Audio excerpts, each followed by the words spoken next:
Assalamualaikum warahmatullahi wabarakatuh. Perkenalkan, nama saya Elisa Ratnadewi dengan NIM 14014203223 dari Prodi Pendidikan Guru Sekolah Dasar Fakultas Ilmu Pendidikan Universitas Negeri Semarang. Nah, di dalam video ini saya akan melakukan sebuah praktikum yang berhubungan dengan suhu dan kalor. Sebelumnya perlu kita ketahui bahwa suhu adalah suatu ukuran atau derajat panas dinginnya suatu benda atau suatu sistem. Nah, untuk menentukan ukuran suhu suatu benda atau suatu sistem, maka dapat digunakan sebuah alat ukur yang biasa kita sebut dengan termometer. Termometer sendiri memiliki banyak jenisnya, yaitu terdapat termometer gas, termometer raksa, dan lain-lain. Nah, di dalam termometer terdapat sebuah skala yang mana dapat dibagi menjadi 4 skala, yaitu ada skala Fahrenheit, skala Reaumur, skala Celcius, dan juga ada skala Kelvin. Nah, selanjutnya yaitu terdapat kalor. Kalor sendiri adalah energi yang berpindah atau yang mengalir dari suatu benda yang bersuhu tinggi ke benda yang bersuhu rendah. Nah, dalam kalor sendiri terdapat perpindahan yang dibagi menjadi 3, yaitu perpindahan secara konduksi, perpindahan secara konveksi, dan juga perpindahan secara radiasi. Nah, yang pertama yaitu ada perpindahan secara konduksi. Perpindahan secara konduksi yaitu perpindahan kalor dengan menggunakan zat perantara dan tanpa disertai perpindahan partikel-partikel zatnya. Contohnya saja yaitu ketika kita memanaskan salah satu ujung sendok, maka salah satu ujung lainnya pun juga akan terasa panas. Nah, kemudian yang kedua yaitu ada konveksi. Konveksi merupakan perpindahan kalor dengan menggunakan zat perantara dan disertai perpindahan partikel-partikel zatnya. Contohnya saja yaitu pada pengering rambut dan juga pada radiator mobil. Nah, yang ketiga atau yang terakhir itu ada radiasi. Radiasi merupakan perpindahan kalor dengan atau tanpa zat perantara dan hanya menggunakan pancaran gelombang elektromagnetik. Contohnya saja yaitu pada rumah kaca.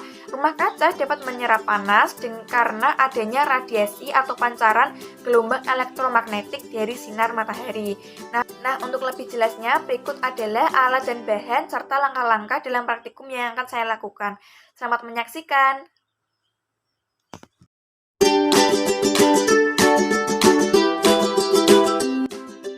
Alat dan bahan yang akan saya gunakan dalam praktikum yang akan saya lakukan yaitu yang pertama ada lilin, kemudian ada 2 balon, ketiga ada korek api, keempat ada tutup toples, dan yang kelima yaitu ada air mineral.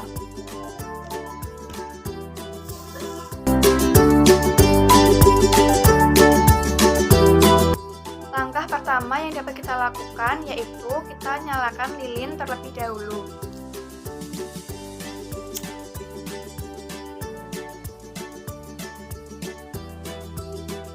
Jika sudah, kita letakkan lilin pada tutup toples.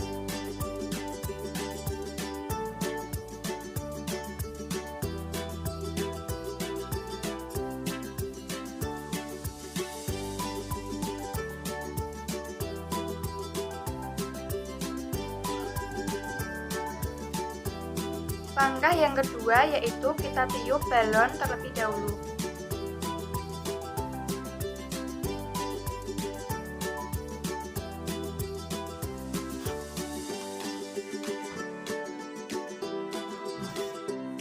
Jika sudah, kita dekatkan balon pada api.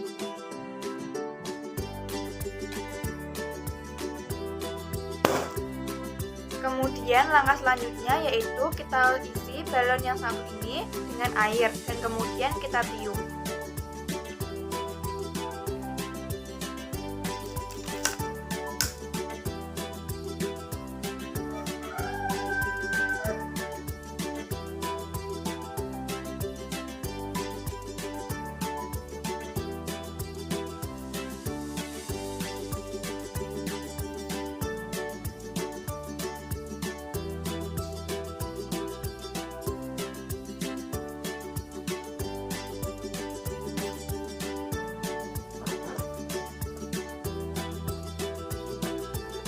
Dan kemudian kita dekatkan balon yang berisi air ini pada api.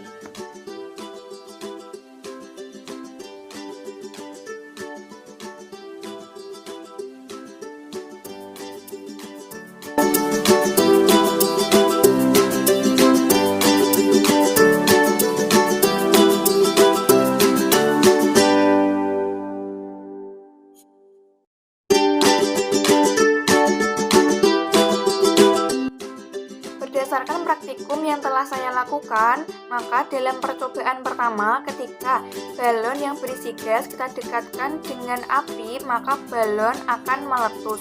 Hal ini dikarenakan terjadi perpindahan kalor secara radiasi, yang mana ketika balon yang berisi gas kita dekatkan dengan api yang memancarkan cahaya, maka kalor yang ada di dalam api berpindah ke dalam gas yang berada di dalam balon, yang menyebabkan terjadinya perubahan volume yang berkaitan dengan tekanan dan juga suhu gas yang berada di dalam galon, yang menyebabkan balon tersebut pun meledak. Nah, dalam percobaan yang kedua, ketika balon yang berisi air kita dekatkan dengan api, maka balon tersebut tidak meledak. Hal ini dikarenakan ketika balon yang berisi air kita dekatkan dengan api, maka perpindahan kalor yang terjadi yaitu kalor dapat diserap oleh air yang menyebabkan terjadinya perubahan suhu atau volume pada air tersebut, sehingga tidak menyebabkan balon tersebut meledak.